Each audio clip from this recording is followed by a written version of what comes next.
इन प्यारे बच्चों कैसे आप सभी, उम्मीद करते हैं कि आप लोग सब अच्छे से होंगे और मन लगाकर पढ़ाई कर रहे होंगे। और कहीं ना कहीं प्यारे बच्चे आप अपने इंग्लिश क्लास का भी इंतजार कर रहे थे।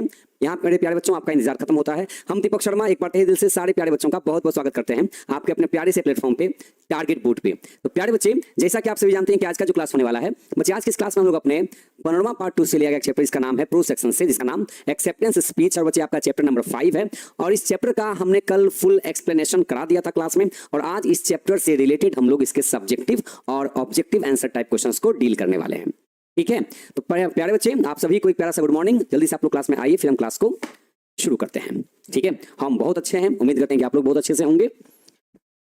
ओके,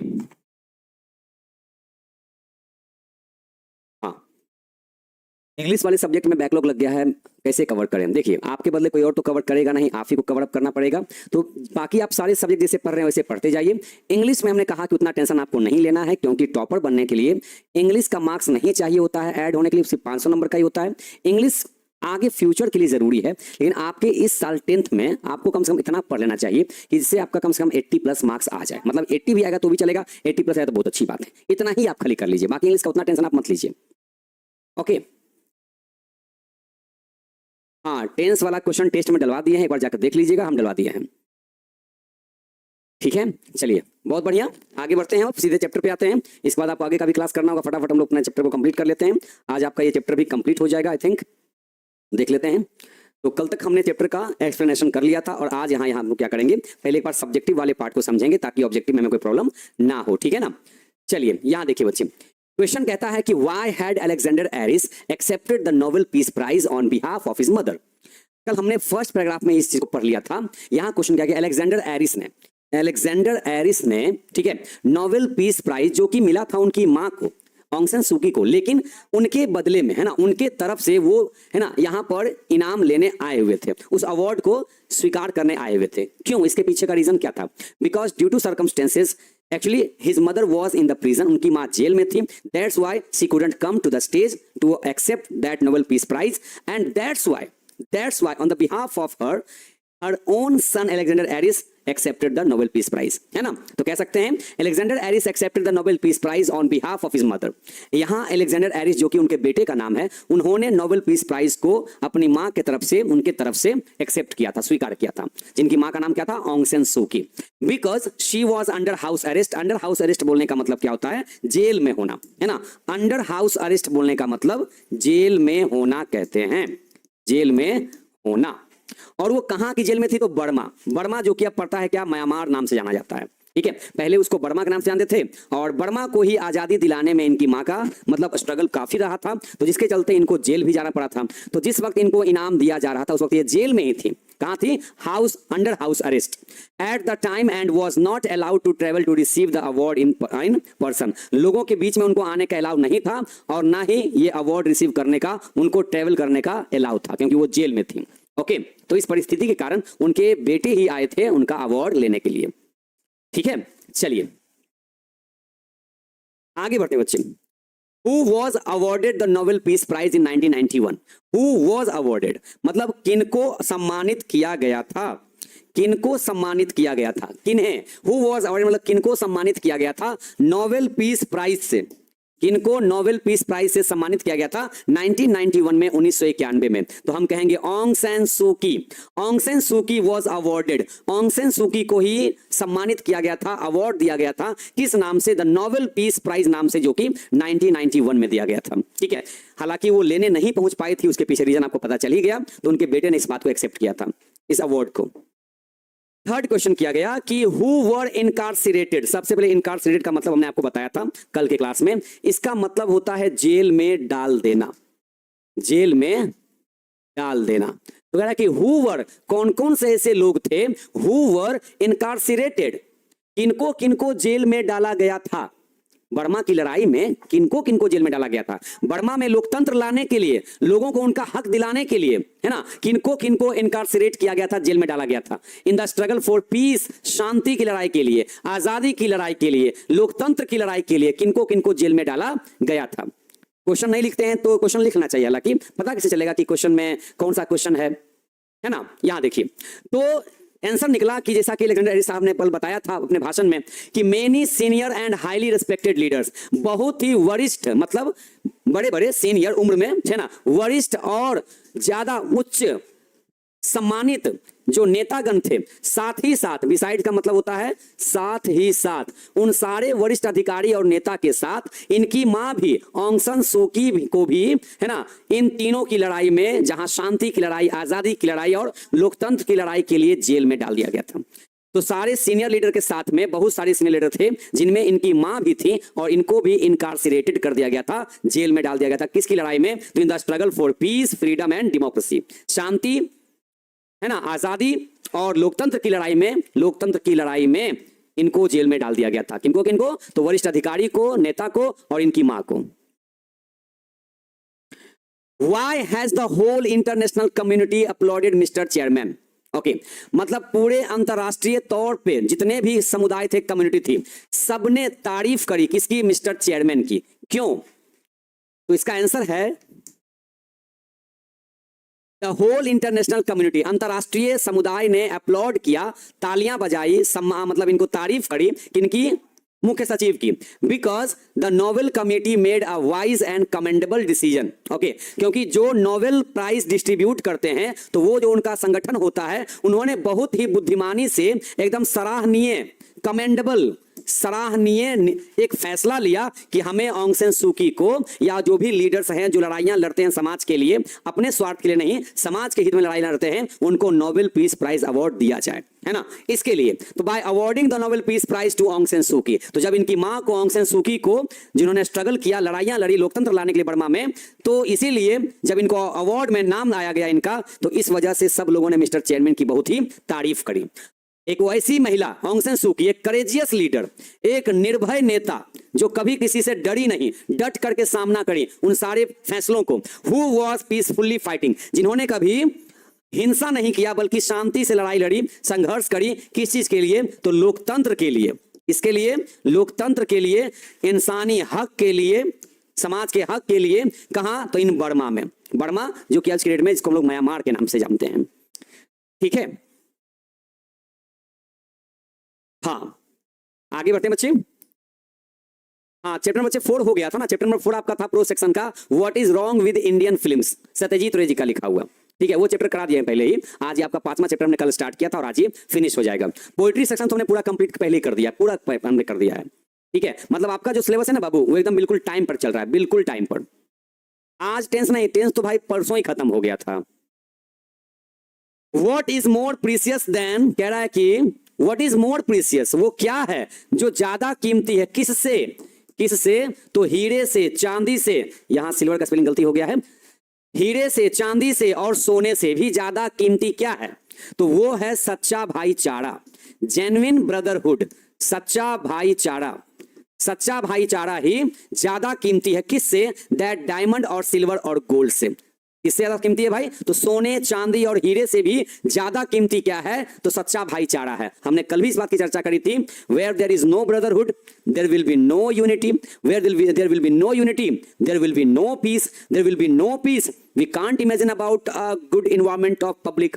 वहां पर हम एक अच्छे समाज का निर्माण कर ही नहीं सकते हैं। जहां पे भाईचारा नहीं वहां एकता नहीं, जहां एकता नहीं वहां शांति नहीं, जहां शांति नहीं वहां सभ्यता नहीं, जहां सभ्यता नहीं तो वहां पर समाज कैसे हो सकता है ना। आगे बढ़ते हैं बच्चे, ये रहा आपका शॉर्ट आंसर टाइप क्वेश्चंस। अब हम बढ़ते हैं आगे लॉन्ग टाइप आंसर क्वेश्चन में। यहां देखिए, कहते हैं and no one must underestimate the plight, which plight is Aris referring to.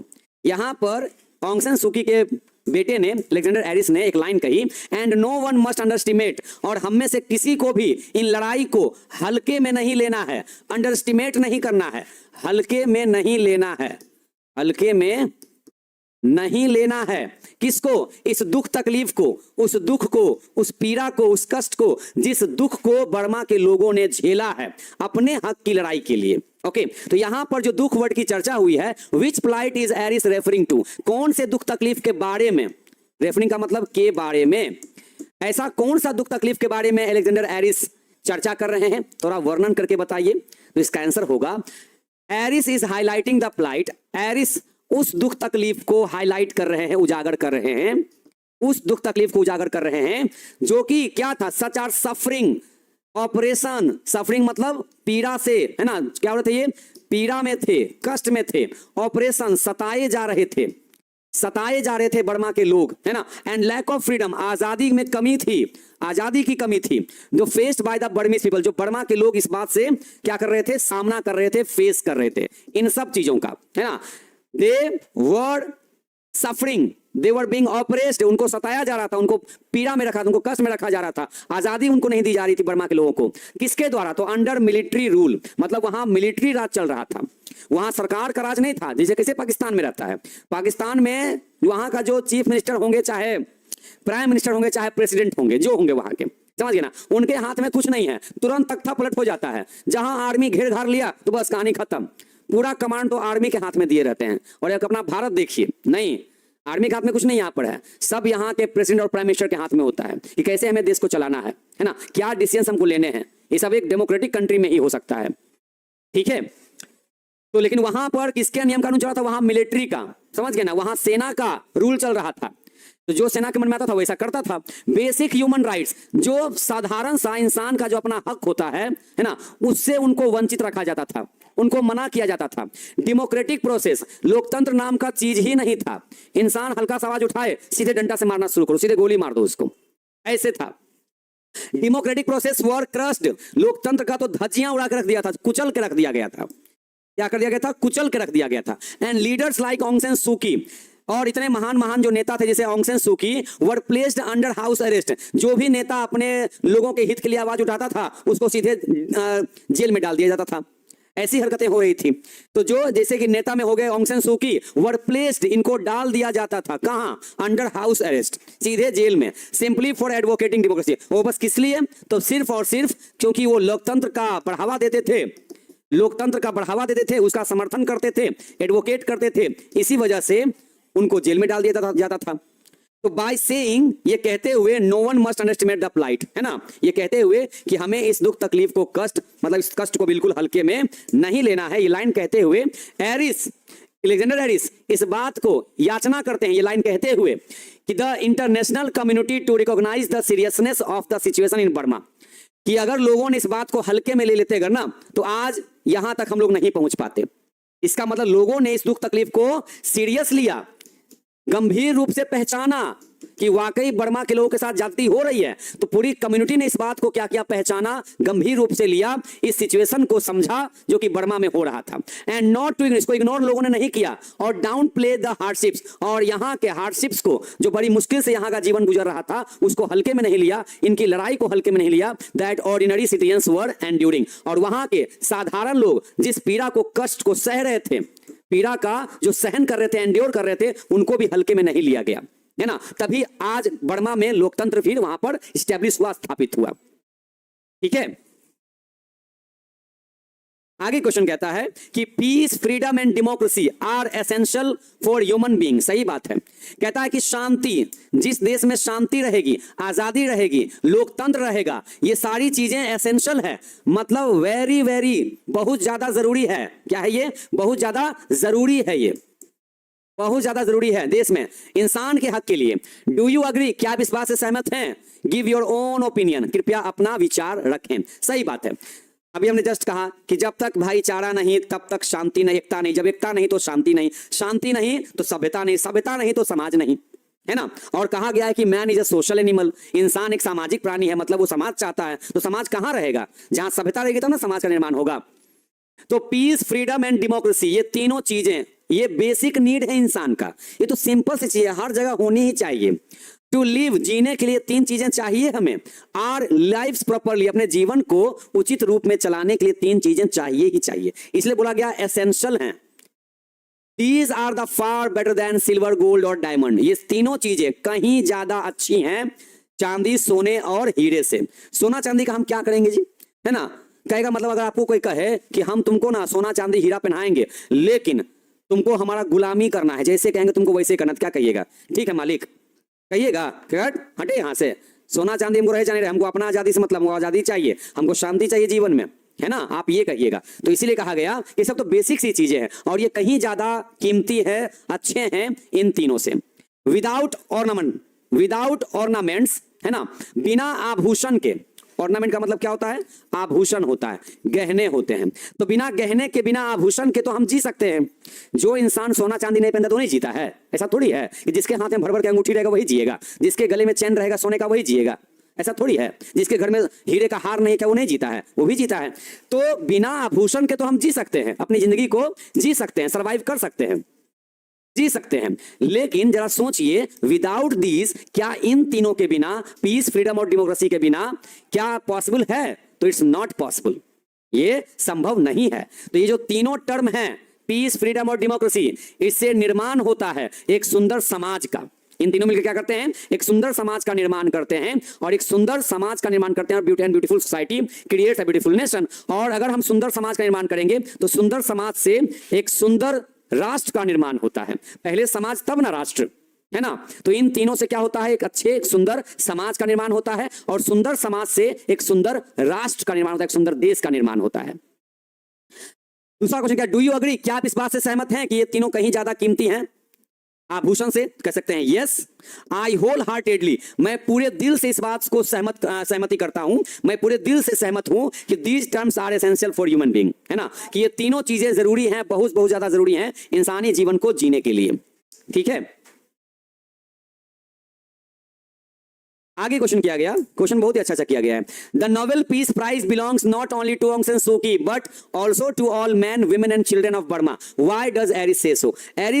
Alexander Eris जब ये भाषण दे रहे थे, उन्होंने कहा कि ये अवार्ड सिर्फ मेरी माँ के नाम पे नहीं है, ये अवार्ड बर्मा के उन तमाम पुरुषों, औरतों और बच्चों के नाम पे है जिन्होंने साथ मिलकर के लड़ाइयां लड़ी हैं, इतना संघर्ष किया है ना। ये बात इन्होंने क्यों कहा? तो he said this, emphasise that, इन्होंने ऐसा इसलिए कहा ताकि ये जोर दे सके, किस बात पे जोर दे सके? इस बात पे जोर देते हुए इन्होंने कहा इस बात को कि Aung San Suu Kyi struggle was not an individual effort. Aung San Suu Kyi लड़ाई मात्र एक व्यक्तिगत लड़ाई नहीं थी, एक व्यक्तिगत कोशिश नहीं थी, but part of a larger collective movement. ये लड़ाई अकेले नहीं लड़ी है, बल्कि बड़े लेवल पर इन्होंने कलेक्टिव होकर के, एक साथ मिल करके इस अभियान को आगे बढ़ाया है। फॉर डेमोक्रेसी, लोकतंत्र के लिए, इंसानी हक के लिए। कहां? तो बर्मा में। तो ये इनकी अकेले की लड़ाई नहीं है कि इनको अकेले अवार्ड दिया जाए। एट द टाइम, उस वक्त ऑंग सैन सू की, उस time Suu Kyi was under house arrest for her role in opposing the military dictatorship. जिस समय बर्मा में सेना का जो मनमानी चल रहा था, ये जो तानाशाही चल रहा था, जैसे सेना कहती थी वैसे लोगों को उसका कहना मानना होता था। तो उस वक्त एट द टाइम जब सेना का तानाशाही चल रहा था, मनमानी चल रहा था, तो उसके खिलाफ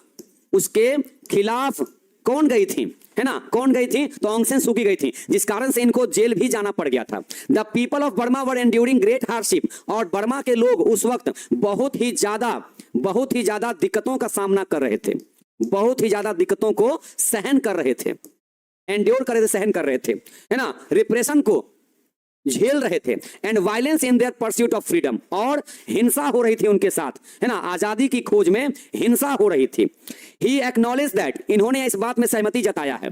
ही मतलब ऑंग सैन सू की के बेटे अलेक्जेंडर एरिस कह रहे हैं कि उन्होंने इस बात में सहमति जताया है कि the struggle for piece and democracy, कि ये जो संघर्ष चल रहा था शांति के लिए और लोकतंत्र के लिए, is never carried by one person, ये एक आदमी के द्वारा नहीं लड़ा जा सकता है, but by countless unnamed individuals, बल्कि न जाने कितने अनगिनत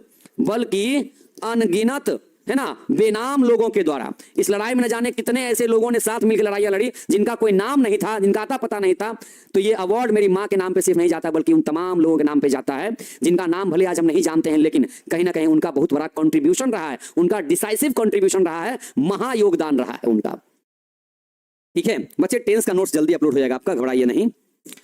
ये बात कहते हुए ही हाईलाइटेड दैट, इन्होंने इस बात पे जोर देते हुए कहा है कि नोबेल पीस प्राइज सिंबलाइज्ड, यही तो नोबेल पीस प्राइज इस बात का संकेत देता है, इस बात का संकेत है, किस बात का संकेत है? तो उम्मीद का संकेत है ना, ये अंतरराष्ट्रीय पहचान का संकेत है फॉर ऑल दोज, उन सारे लोगों के लिए जिन्होंने लड़ाइयां लड़ी अपने न्याय के लिए। कहां पर? तो बर्मा में। तो ये अवार्ड बर्मा के उन तमाम लोगों के हिस्से में जाता है। ठीक है, हाँ, ये अवार्ड बर्मा के उन तमाम लोगों के हिस्से में जाता है।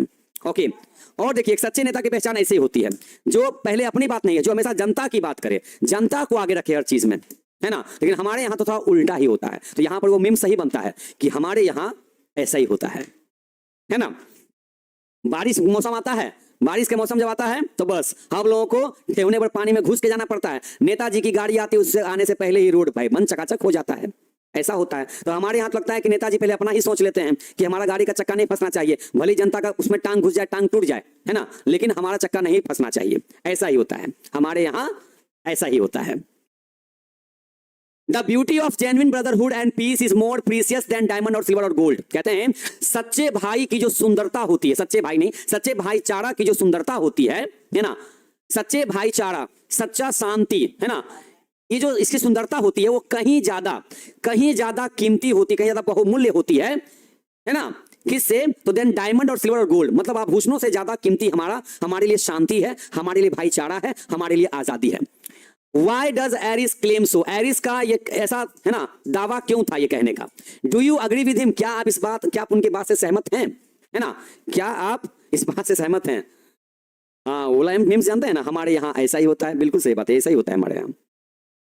हाँ, अब इसका आंसर सुनिएगा। He makes this claim, Alexander Aris ने ऐसा दावा यहां पर इसलिए किया, है ना, ताकि वो याद दिला सकें, ताकि वो रिमाइंड करा सकें, याद दिला सकें, ठीक है, पूरी दुनिया को कि पीस एंड यूनिटी, शांति और एकता अगर लोगों के बीच में रहती है, peace and unity among people are invaluable, they are the foundation of a just and free society.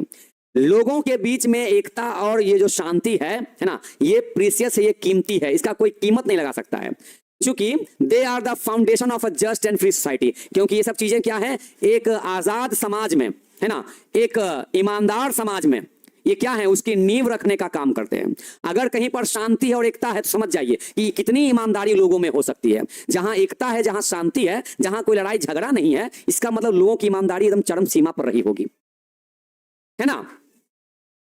Material wealth like diamonds, लेकिन अगर जीवन में ये सब चीजें ना हो, शांति ना हो, एकता ना हो, भाईचारा ना हो, आजादी ना हो, ईमानदारी ना हो, तो मान लीजिए खाली हमारे जीवन में ढेर सारा हीरा हो, चांदी हो, सोना हो, है ना, में ब्रिंग कंफर्ट, ये हमें क्या दिला सकते हैं? ये हमें खाली हमारी जिंदगी को ऐसो आराम बना सकते हैं, दिखावे का जिंदगी बना सकते हैं, but they can not replace human dignity. लेकिन क्या अगर कोई मान लीजिए जो कोई क्रिमिनल है, चोर चुहार है, ढेर सारा सोना पहन के निकल जाए, क्या कहिएगा? उसका शान है, शान से चल सकता है वो, नहीं चल सकता है वो, समझ गए। But they can not replace human dignity. लेकिन ये सारी चीजें जो दिखावे की है सिर्फ, है ना, ये उस शान, इंसान की शान का जगह कभी नहीं ले सकते हैं। इंसान की शान पढ़े लिखे होने से होती है, इंसान की शान और शौकत अच्छे कर्म करने से होती है, समझ गए ना। अक्सर जो सोने का चैन पहनने वाला है, अक्सर चैन से सो नहीं पाता है। ऐसा भी देखा गया है कि जिसके में भर भर के सोने का चैन पहने हुए है, वो चैन से सो नहीं पाता है, समझे। तो इंसान की जो शान है वो इनमें नहीं है, वो उसके एजुकेशन में, वो एकता में है। हम कह सकते हैं कि हम जिस सोसाइटी में रहते हैं ना, ये समाज पूरा आजाद है, सोच अच्छी है, एकता है, ईमानदारी है, तो ये कहने में शान समझेंगे हम। ये नहीं कि हम जिस एरिया में रहते हैं ना, उसमें 10 घर तो भाई खाली सोना से लदा हुआ रहता है उसका घर, ये नहीं कह सकते हैं। कंपैशन, हमारी शान किसमें है? हमारी शान दया में है, कंपैशन में है, हमारे अंदर दया की भावना होनी चाहिए। और फ्रीडम, हमारी सोच में आजादी होनी चाहिए। जेन्युइन ब्रदरहुड, सच्चा भाईचारा, ट्रीटिंग अदर्स विद काइंडनेस। सच्चा भाईचारा क्या होता है? इसका मतलब क्या होता है? बाकी लोगों के साथ, दूसरे के साथ आपका व्यवहार कैसा होना चाहिए। सच्चा भाईचारा की पहचान क्या हो गया कि जिससे भी मिलिए उसके साथ काइंडनेस दिखाइए, दयालु बनिए, है ना, दयालु बनिए, समानता रखिए। ऐसा नहीं कि भेदभाव, छुआछूत, तुम नीचे जाती है ऊपर जाती है, ऐसा नहीं। इक्वालिटी रखिए एंड रेस्पेक्ट, सम्मान दीजिए। ये सारी चीजें जरूरी हैं, बहुत ज्यादा जरूरी हैं फॉर ट्रू पीस। भाईचारा रहेगा तो शांति अपने आप आ जाएगा। Which was the heart of the Burmese people struggle, जो कि बर्मा के लोगों का क्या था, संघर्ष में यही सब मेन काम कर रहा था कि लोग शांति से लड़ाई लड़ रहे थे, इस कारण से ही जीत हासिल कर पाए थे। ठीक है, हाँ, पूछा गया कि क्या आप इस बात से सहमत हैं? Yes, I agree with him, मैं भी उनके इस बात से सहमत हूं। Because this statement holds deep truth, क्योंकि उनका ये जो कथन है ना कि सोने चांदी से, हीरे से कहीं ज्यादा कीमती हमारा सच्चा भाईचारा है, तो इसमें कहीं ना कहीं बहुत ही गहरी सच्चाई छुपी हुई है, गहरी सच्चाई इसमें छुपी हुई है। ठीक है, इसलिए हम इस बात से सहमत करते हैं। अब यहां से बच्चे ऑब्जेक्टिव टाइप क्वेश्चंस देखिए क्या क्या पूछा गया। Who is the writer of acceptance speech? Acceptance speech के राइटर कौन है ना, कौन है? तो अगर आपको याद नहीं था, आपको हम ट्रिक से याद अभी भी करा सकते हैं। आपको हम ट्रिक्स याद करा देते हैं, है ना। यहाँ देखिए नाम क्या है इस चैप्टर के, राइटर का नाम क्या है, लेखक का नाम क्या है, ऑन्ग सैन सू की। किनका? ऑन्ग सैन सू की। देखिए याद कैसे करेंगे, देखिए स्पीच मतलब क्या हो गया, भाषण या भाषण देना, है ना। तो हमने ट्रिक बना लिया कि भाषण देते वक्त, भाषण देते समय ओंग रहा था। क्या कर रहा था? ओंग रहा था। अब देखिए ओंग वर्ड किसमें लिखा हुआ है, देखिए ओंग कहीं कहाँ लिखा हुआ है, देखिए कहीं लिखा हुआ है ओंग, तो यहाँ देखिए मिलता जुलता शब्द ओंग, तो ओंग है बट इसको हम पढ़ेंगे ओंग। तो भाषण देते समय, स्पीच देते समय ओंग रहा था, मतलब डोज कर रहा था, डोजिंग कर रहा था, वो ओंग रहा था। ऐसे हम याद कर सकते हैं, वैसे आपको अपने तरीके से है याद करने के।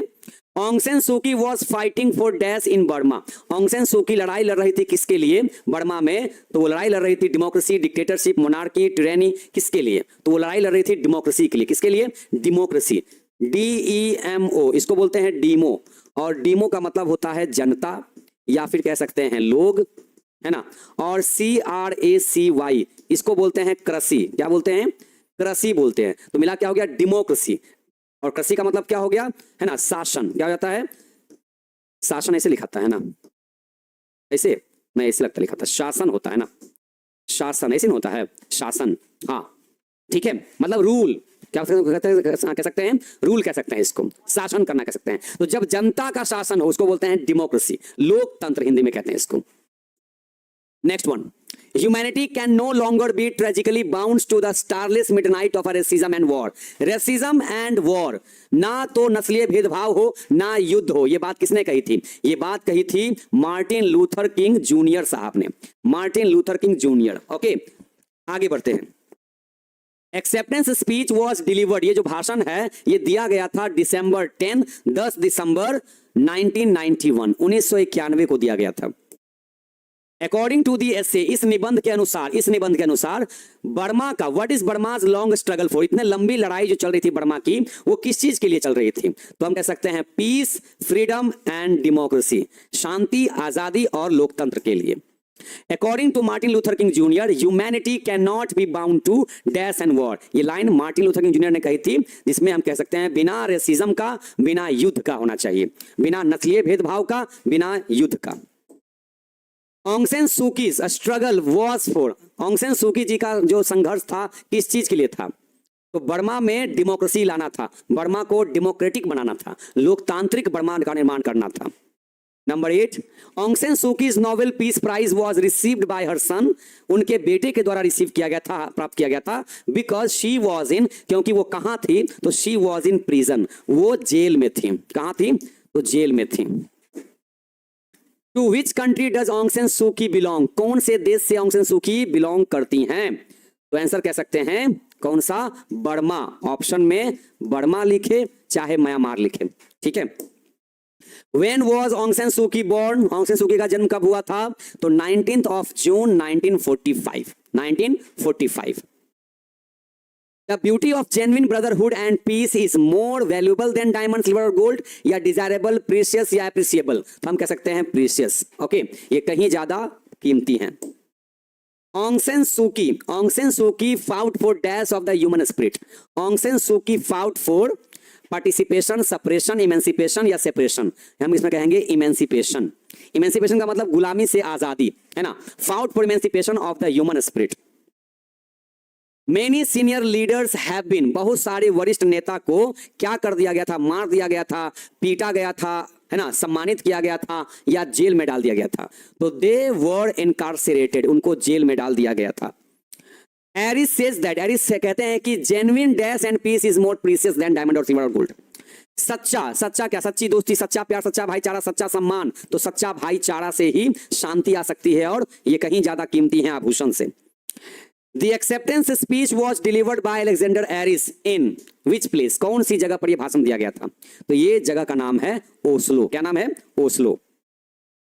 ऑन्ग San Suu Kyi accepted Nobel piece Prize for all the dash of Burma. ये बर्मा के औरतों के लिए, अपंग व्यक्तियों के लिए, टॉर्चर्ड व्यक्तियों के लिए या पीपल? तो the people of Burma, people में सब आ गए, पीपल में सबके सब आ गए उसमें। तो the people of Burma, Burma के लोगों के लिए, ठीक है। यहां बच्चे आपका क्वेश्चन फिनिश होता है। इस चैप्टर से जो इंपॉर्टेंट क्वेश्चन थे वो हमने करा दिया, ठीक है। आपने भी साथ साथ कर लिया, आपका पहले से ऑब्जेक्टिव क्लियर हो चुका है। तो बच्चे 15वां पार्ट 2 से पोएट्री सेक्शन तो सारे कंप्लीट हो चुके हैं, है ना, पूरी कविता पढ़ा दी गई है, सारे ऑब्जेक्टिव क्वेश्चन करा दिए गए थे उसके। प्रोज सेक्शन में आज हमने 5वां चैप्टर भी कंप्लीट कर लिया है, तो 3 चैप्टर अभी सेक्शन से अभी बाकी हैं, है ना। टोटल इसमें 8 चैप्टर है ना टोटल, हाँ 8 प्रोज से हैं, 8 पोइट्री से हैं, तो पोइट्री तो कंप्लीट हो गया 8 चैप्टर। आज आपका ये 5वां चैप्टर भी फिनिश हो जाता है। बाकी बच्चे ग्रामर जो भी आपको पढ़ा दिया गया फिलहाल उसका आप लोग रिवीजन करते रहें, इसीलिए बीच में बुक को स्टार्ट किया जाता है ताकि बीच में ग्रामर को आप रिवीजन कर सकें।